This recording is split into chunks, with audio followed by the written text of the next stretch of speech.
نحمده ونصلي على رسوله الكريم أما بعد فأعوذ بالله من الشيطان الرجيم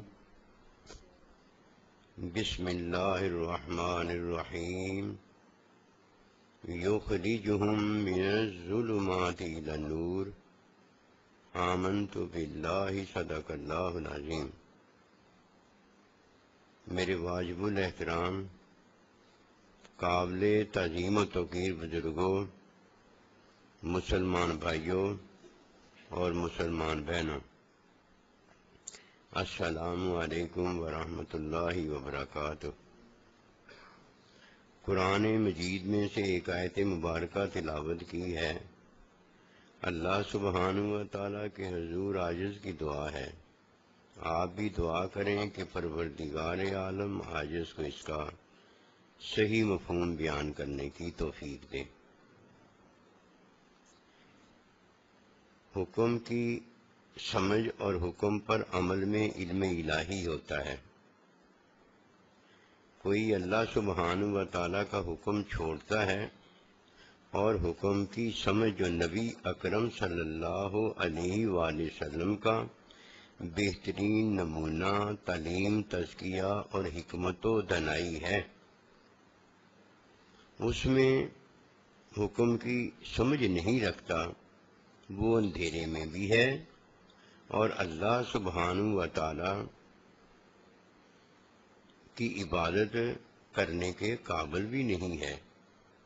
اندھیرا اس کا جاتا ہے جو حکم کی سمجھ بھی حاصل کرتا ہے اور حکم پر عمل بھی کرتا ہے۔ جیسے ہی کوئی حکم کی سمجھ حاصل کرتا ہے تو یہ حکم حلال ہوتا ہے، اور جب کوئی حکم کی سمجھ جو کہ عمل حلال ہوتا ہے وہ حاصل کرتا ہے تو حرام سے بچنے کے قابل ہوتا ہے، کیونکہ حرام میں عمل نہیں ہے بلکہ حرام سے بچا جاتا ہے۔ اللہ سبحانہ و تعالیٰ کے حکم پر اب عمل کرنے والا ہے، جب عمل کرتا ہے تو اللہ اسے علم الہی دیتا ہے، ورنہ اللہ سبحانہ و تعالیٰ کے حکم پر اگر کوئی عمل نہیں کرتا تو علم ہوتا ہے اور نہ ہی علم میں اضافہ ہوتا ہے۔ اگر کوئی یہ سمجھتا ہے کہ سوال جواب سے کسی کا علم بڑھتا ہے تو یہ سوال جواب حکم کی سمجھ حاصل کرنے والا جب کرتا ہے تو اس نے حکم کی طلب میں، حکم کی سمجھ کے حصول میں سوال کیا ہوتا ہے۔ اس کا تو اللہ سبحانہ و تعالیٰ کے حکم پر عمل کی وجہ سے علم الہی ہوتا اور علم الہی میں اضافہ ہوتا ہے، ورنہ دوسرا تو یہی ہے کہ سوال جواب تو ضرور کرتا ہے لیکن کہیں کافر ہو جاتا ہے، کہیں مشرک ہو جاتا ہے، بڑا جاہل ہے اور جاہلوں کا بڑا باب ہو جاتا ہے۔ ایسی کوئی بات نہیں کہ کافروں نے سوال جواب وغیرہ نہیں کیے تھے، انہوں نے بھی کیے تھے، لیکن اذا خاطبہم الجاہلون قالوا سلاما، یہ وہ تھے سوال جواب تو کرتے تھے لیکن اللہ اور اس کے رسول کے حکم پر عمل کرنا نہیں چاہتے تھے، اس لیے ان کے سوال و جواب یہ تھے کہ یہ اللہ نبی رسول سے دور ہونا چاہتے تھے۔ بس اسی لیے اللہ کا ارشاد پاک ہے کہ جب تمہاری مخاطبت جاہلوں کے ساتھ ہو تو سلامتی کے ساتھ ان سے درگزر کر دو۔ کیوں؟ اب بات یہ واضح ہوتی ہے کہ یخرجہم من الظلمات الی النور میں اللہ اسے اندھیرے سے نکالتا ہے جو اللہ سبحانہ و تعالیٰ کے حکم پر عمل کرتا ہے، اور جو اللہ کے حکم پر عمل نہیں کرتا اسے کیا پتا، وہ حرام سے بچنے کے قابل نہیں ہوتا، اور جب کوئی حرام سے نہیں بچتا تو اس کی ایک ہی وجہ ہوتی ہے، وہ حکم حلال کو چھوڑ دیتا ہے۔ دو چیزیں ہیں، اللہ سبحانہ و تعالیٰ ہمیں دین میں دو چیزیں عطا کرتا ہے۔ ایک حکم حلال میں، حلال چیز ہے کہ جتنی اللہ پروردگار تعلیم دے اتنا اس پر عمل کرو۔ کیوں؟ اس کی ایک ہی وجہ ہے، نماز کی جتنی تعلیم حاصل ہوگی ویسے ہی ہم نماز پڑھنے کے قابل ہوں گے کہ علم جتنا بندے کے پاس ہوتا ہے، علم کی تعریف ہی یہ ہے کہ 2 اور 2 4 کیسے پتہ ہے، تو 2 اور 2 4 کا ہی پتہ رہتا ہے، جب تک دوسرا علم جو اللہ سبحانہ و تعالیٰ اپنے بندے کو سکھاتا ہے وہ نہ سیکھ لے۔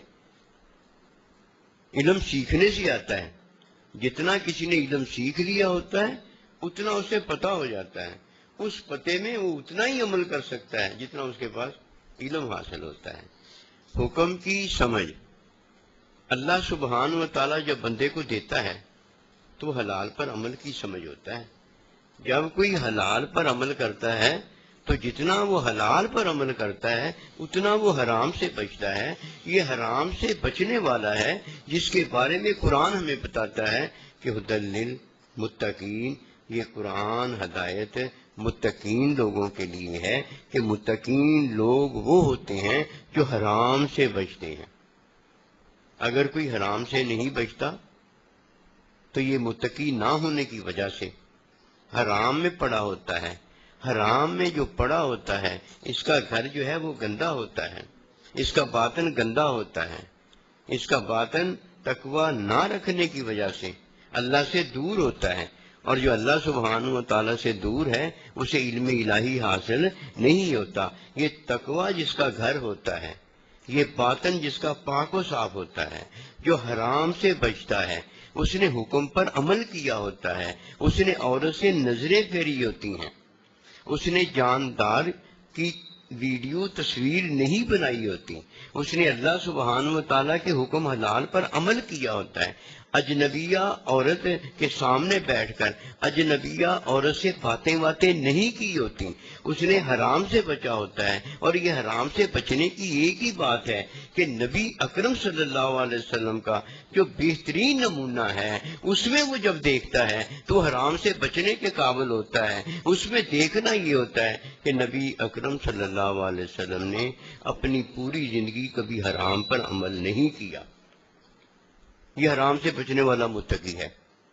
یہ حرام سے بچنے والا جو متقی ہوتا ہے اس کا غسل ہوتا ہے، اس کا وضو ہوتا ہے، اس کا باطن پاک اور صاف ہوتا ہے۔ یہ ہے جو نماز پڑھنے کے قابل ہے، یہ ہے جو روزہ رکھنے کے قابل ہے، یہ ہے جو علم الہی کے قابل ہے۔ حرام سے بچنے والا ہے جو عبادت کرنے کے قابل ہے۔ جب کوئی عبادت کرنے کے قابل ہوتا ہے ہم کہتے ہیں یہ ہے وہ جو حکم حلال پر عمل کرنے کے قابل ہے۔ جب تک کوئی حکم حلال پر عمل کرنے کے قابل نہیں ہوتا، عبادت کرنے کے قابل نہیں ہوتا، حکم پر عمل نہ کرنے کی وجہ سے جو حلال پر عمل ہوتا ہے علم الہی نہیں ملتا۔ اب اگر کسی کو علم الہی نہیں ملا اور وہ علم الہی کے قابل نہیں ہوا، وہ اندھیرے سے نکلنے اور نور میں داخل ہونے کے قابل نہیں ہوا، تو اس کی ایک ہی وجہ ہے، وہ حرام سے نہیں بچا۔ یہ حرام سے نہ بچنے والا ہے جو بے وضو ہوتا ہے، بے غسل ہوتا ہے، جس کا باطن ناپاک ہوتا ہے، نہ وہ مسجد میں داخل ہو سکتا ہے، نہ وہ بیت اللہ میں داخل ہو سکتا ہے، نہ وہ حکم حلال پر عمل کر سکتا ہے۔ یخرجہم من الظلمات الی النور میں اللہ نے اندھیرے سے اسے نکالا ہے جس کا لباس متقی ہو گیا ہے، جس کا باطن متقی ہو گیا ہے، جس کی نظر متقی ہو گئی ہے، جس کا کان متقی ہو گیا ہے، جس کی زبان متقی ہو گئی ہے، جو حرام سے بچنے والا ہو گیا ہے۔ جیسے ہی کوئی حرام سے بچتا ہے یہ غسل ہوتا ہے، یہ وضو ہوتا ہے، یہ حکم حلال پر عمل کرنے کی توفیق ہوتی ہے۔ اسی لیے بزرگان دین فرمایا کرتے ہیں، اور یہ قیامت تک کی تعلیم ہے کہ حرام پر عمل چھوڑ دو۔ یہ حرام پر عمل جو ہے یہ نبی اکرم صلی اللہ علیہ وسلم کی زندگی سے میں بہترین نمونہ جو حاصل ہوتا ہے وہ یہی ہے کہ آپ نے کبھی حرام پر عمل نہیں کیا۔ مفتی اگر کوئی ہے، قاضی اگر کوئی ہے، مولوی اگر کوئی ہے، علامہ سلامہ فتامہ اگر کوئی ہے، اسے یہ بات پتہ ہونی چاہیے کہ حرام پر صرف عمل بقدر ضرورت اضطراری حالت میں اللہ جائز کرتا ہے، اس کے علاوہ حرام پر کوئی عمل نہیں کر سکتا۔ کہ نبی اکرم صلی اللہ علیہ وسلم کے بہترین نمونے میں کبھی آپ نے عورت کو بغیر پردے کے بیعت نہیں فرمایا، کبھی آپ نے عورت اجنبیہ کے سامنے یہ نہیں ہوا کہ آپ نے اسے بٹھا کر باتیں کی ہوں، نہیں، جس طرح شریعت نے سمجھایا ویسے ہی کیا گیا۔ اور آپ نے کبھی جاندار کی تصویر نہ بنائی ہے اور نہ بنانے کا حکم دیا ہے۔ جاندار کی تصویر میں مفتی مولوی تو بڑی چیز ہے، یہ آتا ہے، یہ تو ایک علم والا بندہ ہے، اس میں تو جاندار کوئی جانور گدھا گدھی نہیں آ سکتے، گدھے اور گدھی کی تصویر نہیں بنائی جا سکتی، کیونکہ جاندار کی تصویر حرام کی گئی ہے جو جانی پہچانی جائے۔ ایک تو بنیادی طور پر جاندار کی تصویر حرام ہے، اور دوسری بات اس میں کیا ہے کہ جب کوئی جاندار کی تصویر گدھا اور گدھی کو بناتا ہے، عورت اور مرد تصویر میں آتے ہیں، اور جب وہ برا کوئی کام کرتے ہیں تو یہ بھی گناہ ہوتا ہے۔ ایک تو جاندار کی تصویر بنائی، یہ گناہ ہوا، اور ایک گدھا اور گدھی برا کام کرتے ہوں اور کوئی اسے دیکھتا ہو، عورت اور مرد جاندار ہونے کے ناطے تصویر بناتے ہوں اور اس میں غلط کام کرتے ہوں، یا انہیں کوئی مفتی صاحب کو دیکھ کر یا عورت صاحبہ کو دیکھ کر کسی کو گناہ کے اندر پڑنے کا موقع دیا جاتا ہو، یہ سارے گناہ ہوئے۔ آگے گناہ بڑھتے سے بڑھتے چلے جاتے ہیں۔ کوئی اس بات کو نہیں جانتا کہ اضطراری حالت میں تو دین بقدر ضرورت حرام کو جائز کرتا ہے۔ فتوے میں یہ جائز نہیں ہوتی کہ مولوی حضرات مفتی حضرات اکٹھے ہو جائیں اور اجماع کریں کہ اب ہم اجماع کر لیتے ہیں کہ اب اجماع کے اندر جاندار کی تصویر جو اللہ نبی رسول نے حرام کی ہے اب ہم وہ دین کے لیے جائز کر دیتے ہیں۔ انہیں پتہ ہونا چاہیے اللہ نے بھی اجماع کیا ہے، اور وہ اجماع نبی اکرم صلی اللہ علیہ وسلم کے ساتھ کیا ہے۔ دونوں نے بیٹھ کر جب اجماع کیا ہے تو انہوں نے یہ اجماع کیا ہے کہ جو اللہ اور اس کے رسول کے حکم کے خلاف اجماع کرے گا ہم اسے قبول ہی نہیں کریں گے۔ اجماع امت اللہ نبی رسول کے اجماع کے مطابق ہوتا ہے، اس کے خلاف نہیں ہوتا۔ یہ اجماع جمہوریت تو ہو سکتا ہے کہ دو چار مفتی اکٹھے ہو جائیں، دو چار مولوی اکٹھے ہو جائیں، یا دو چار دنیا میں لوگ جو ہیں وہ اکٹھے ہو جائیں اور اجماع کر لیں کہ اب ہم حرام کو حلال کرتے ہیں اور حلال کو حرام کرتے ہیں۔ یہ اجماع جمہوریت تو ہو سکتا ہے، یہ اجماع دین نہیں ہو سکتا، یہ اجماع امت نہیں ہو سکتا۔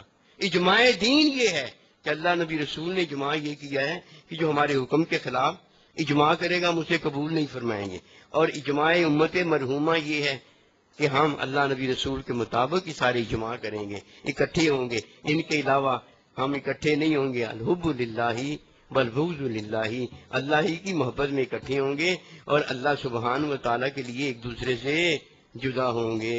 یہ امت مرحومہ کا اجماع ہے۔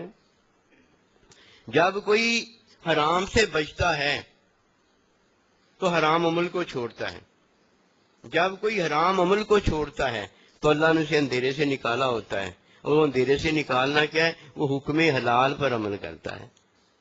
حکم حلال پر عمل کرنے سے بندہ حرام کو چھوڑنے کے قابل ہوتا ہے، وضو اور غسل میں ہوتا ہے، عبادت کرنے کے قابل ہوتا ہے۔ جیسے ہی کوئی عبادت کرنے کے قابل ہے تو یہ پتہ کیا ہے؟ حکم حلال پر عمل کرنا ہوتا ہے، نماز پڑھنا ہوتا ہے، روزہ رکھنا ہوتا ہے، حج کرنا ہوتا ہے، نظروں کو جھکانا ہوتا ہے، اجنبیہ پر نظریں ڈالنا نہیں ہوتا، جاندار کا تصویر بنانا نہیں ہوتا، یعنی حرام کو چھوڑنا ہوتا ہے۔ جیسے ہی کوئی حرام کو چھوڑتا ہے تو وہ پاک و صاف ہو جاتا ہے، با غسل با وضو ہو جاتا ہے، اس کی نظریں وغیرہ پاک اور صاف ہو جاتی ہیں۔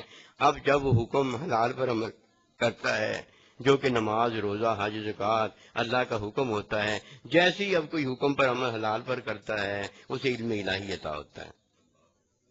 یہ علم الہی حکم پر عمل جو حلال ہے اس پر ہوتا ہے کہ فرمایا میں جو تمہیں دوں حتی المقدور جتنی ہمت ہے اس پر عمل کرو، اور جس سے منع کروں اس سے بعد آ جاؤ، وہ نہ کرنا، کیونکہ حرام کرنے سے تو بندہ ناپاک ہو جاتا ہے،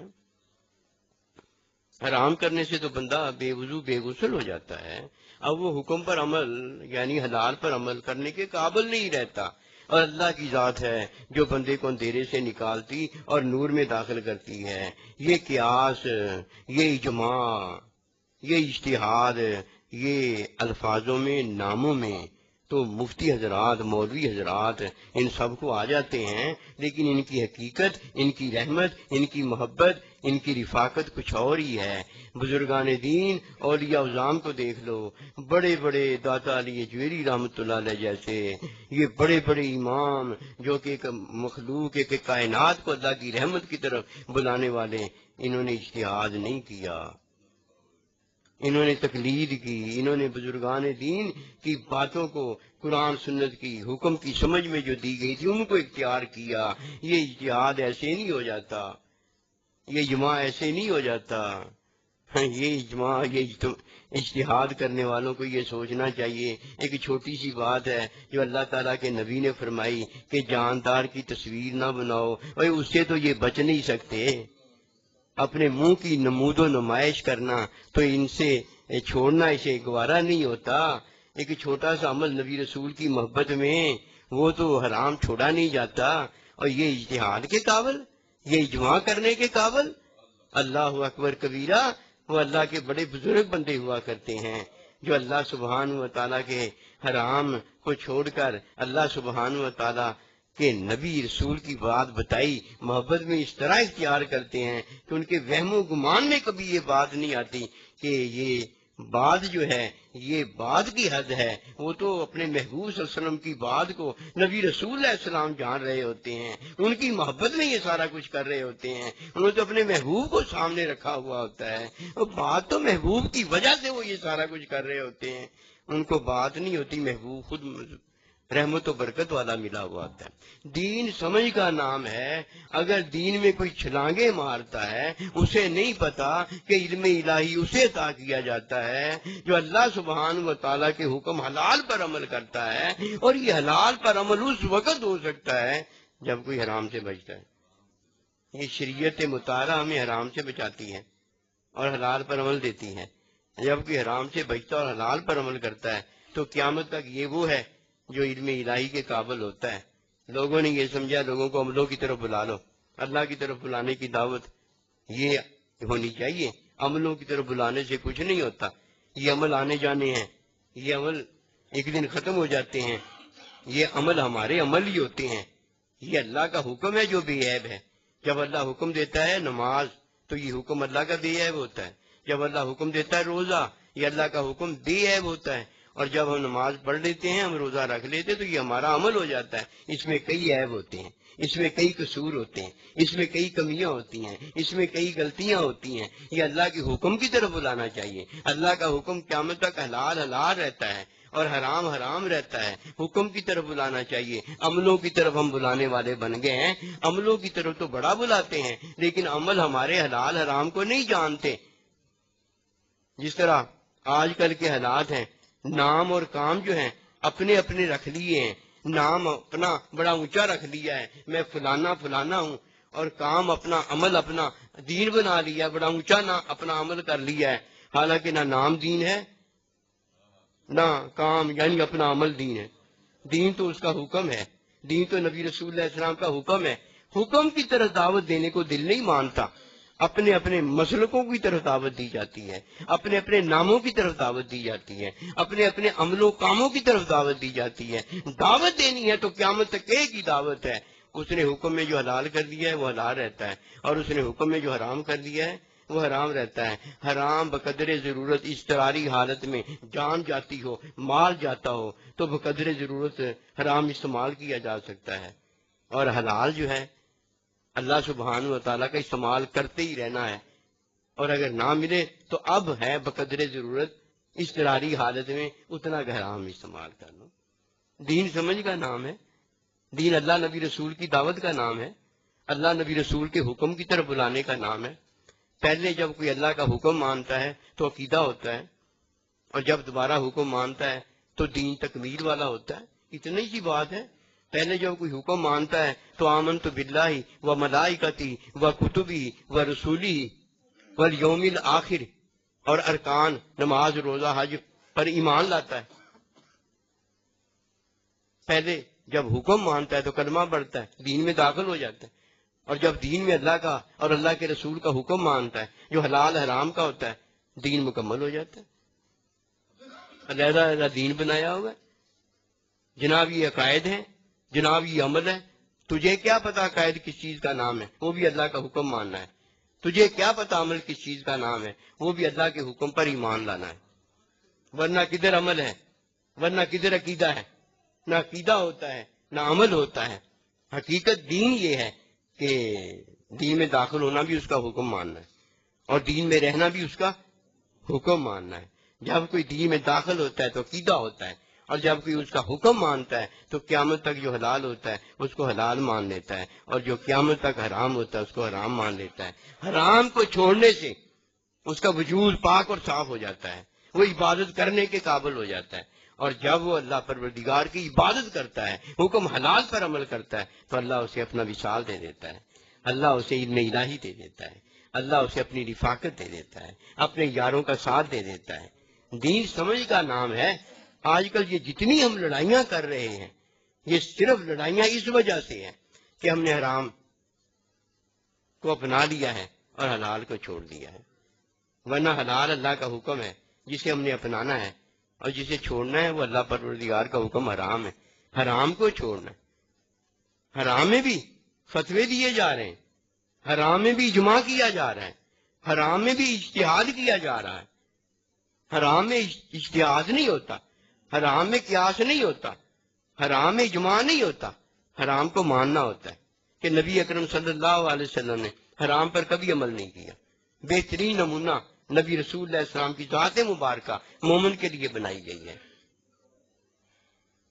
ہمیں یہ سارا کچھ کرنے کی کیا ضرورت ہے؟ مومن کو تو مان لینا یہی سب سے بڑا اس کا ایمان ہوا کرتا ہے.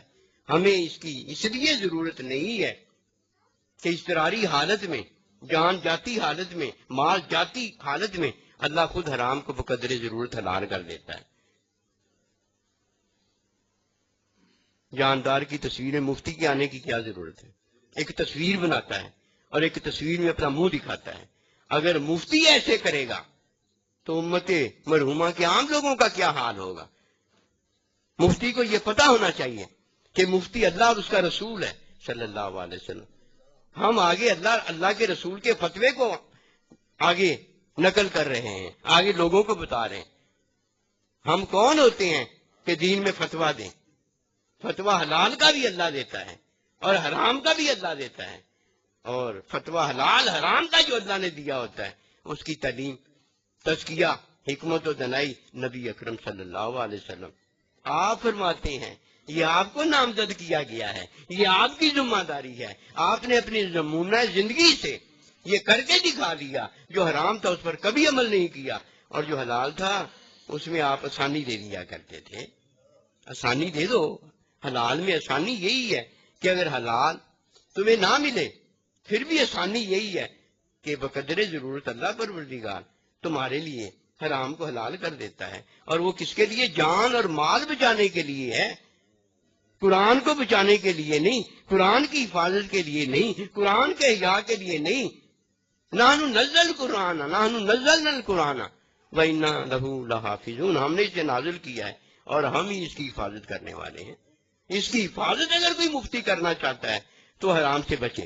حرام سے بچنے سے قرآن کریم کی اشاعت ہوتی ہے، نبی کے نمونے کی اشاعت ہوتی ہے. اللہ نبی رسول خوش ہوتے ہیں اور کسی کو اندھیرے سے نکالتے اور نور میں داخل کرتے ہیں. یہ گلاں کھینچ کے شادی کے بغیر گلاں کھینچ کے اولاد نہیں ہوتی. یہ باتیں کر کے دین نہیں پھیلتا کہ وہ باتیں کرنا زیادہ جان گیا ہے. یہ باتیں اس کا عمل ہوتا ہے. اللہ کا حکم ماننا چاہیے. اللہ کا حکم ماننے سے دین پھیلتا ہے. آئیے ہم اس بات کو جانیں، اس بات کو کڑوی نہ سمجھے، اس بات سے دل پر ملال نہ گزرے. یہ اللہ نبی رسول کی بات ہے کہ حلال پر عمل کرنے سے ہماری زندگی پاک و صاف علم الہی والی ہو جائے گی. جو کہ حرام سے بچنا ہوتا ہے. حرام سے بچنے میں جو مزہ آتا ہے، گھر میں جو جنت ہوتی ہے، جو آخرت مزے کی بنتی ہے، وہ حرام پر عمل کر کے نہیں بنتی. مفتی صاحب، مولوی صاحب، علامہ صاحب، پیر صاحب، یہ سارے صاحب، میں صاحب، آپ صاحب، یہ بات اچھی طرح سن لیں. جب اجنبیہ کو دیکھا ہوتا ہے تو اجنبیہ کو دیکھا ہوتا ہے، وہ دیکھنے میں سارا کچھ ہوتا ہے. کیا اجنبیہ کو دیکھا ہوتا ہے؟ جاندار کی تصویر بنائی ہوتی ہے. اس جاندار کی تصویر میں اور تو ہوتے ہیں. اس جاندار کی تصویر میں گدھا اور گدھی ہوتے ہیں.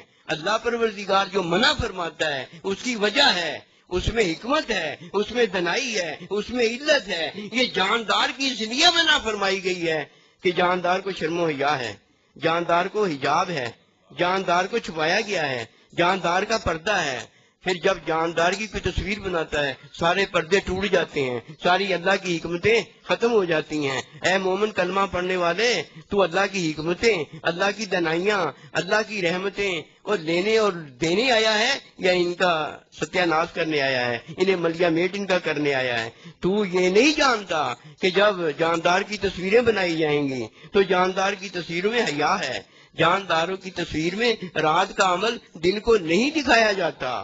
پھر کیا ہوگا مفتی صاحب؟ تصویر جاندار میں تو ہوگا، تیرا چہرہ ہوگا۔ تو عورت کے لیے ناجائز ہے اور عورت تیرے لیے ناجائز ہے، تجھے جائز ناجائز کا ہی آج تک پتہ نہیں لگا، تو کیسی بات کرنے پہ آ گیا ہے؟ آج کل تو یہ سمجھتا ہے یہ جدید ڈیجیٹل کیمرہ جو ہے یہ کام جو کر رہا ہے یہ شریعت میں کہیں نہیں ہے۔ شریعت میں ڈیجیٹل کیمرے کی بات نہیں آئی ہے، شریعت میں جاندار میں کی تصویر کی بات آئی ہے، جس میں تو ہوتا ہے اور جس میں میں ہوتا ہوں، جس میں عورت ہوتی ہے، جس میں مرد ہوتا ہے، جس میں بکری بکرا ہوتا ہے، جس میں گدھا گدھی ہوتے ہیں۔ بات تو یہ دین میں آئی ہے، تصویر کی بات تو ویسے اگر کوئی کرتا ہے کہ آئی ہے، میں تو کہتا ہوں کبھی نہیں آئی، کہیں نہیں آئی، کیونکہ درخت کی تصویر بنائی جا سکتی ہے، بے جان کی تصویر بنائی جا سکتی ہے۔ تصویر تو جو آئی ہے وہ مفتی صاحب میرا تصویر میں ہونا ہے، وہ مفتی صاحب پیر کا تصویر میں ہونا ہے، وہ عورت کا تصویر میں ہونا ہے، وہ گدھا گدھی کا تصویر میں ہونا ہے، وہ تو کسی جاندار کا تصویر میں ہونا ہے یہ منع آیا ہے۔ اب کون مفتی ہے، کون مولوی ہے، کون علامہ فلامہ ہے جو یہ کہتا ہو کہ تصویر میں میں نہیں ہوتا، تصویر میں جاندار نہیں ہوتا، تصویر میں بے جان ہوتا ہے؟ اس لیے ایسی باتیں کرنے کا کوئی فائدہ نہیں جس سے نقصان اور تباہی پھیلتی چلی جائے اور تیرے کان پر جوں تک نہ رینگے اور تو افتاء فتویٰ دینے کا دفتر رکھ کر بیٹھا ہوا ہو اور اپنے کاغذات پھیلا کر فتووں پر فتوے دیتا جا رہا ہو۔ تجھے کیا پتا ہونا چاہیے کہ فتویٰ کیا ہے اور فتویٰ دینے والا کون ہے۔ فتوے میں شرعی بات بتائی جاتی ہے جو اللہ اور اس کے رسول نے حلال حرام میں بتائی ہے، اس کے علاوہ فتویٰ نہیں دیا جاتا۔ یخرجہم من الظلمات الی النور میں اللہ میں حکم پر عمل میں علم الہی دیتا ہے۔ یہ علم الہی اسے ملتا ہے جو اللہ کی عبادت کرنے کے یعنی اللہ کے حکم پر عمل کرنے کے قابل ہوتا ہے، اور اللہ کے حکم پر عمل کرنے کے وہ قابل ہے جو حرام سے بچتا ہے۔ فرمایا ھدی للمتقین کہ یہ ہدایت ساری کی ساری، ہدایت کیا ہے جی؟ حلال پر عمل کرنا، حکم پر عمل کرنا، یہ ہدایت ساری کی ساری متقین کے لیے ہے۔ متقین وہ ہیں جو حرام کو چھوڑ چکے ہیں، حرام سے بچتے ہیں۔ یہ حرام سے بچنے والا حکم پر عمل، حلال پر عمل کرنے کے قابل ہوتا ہے۔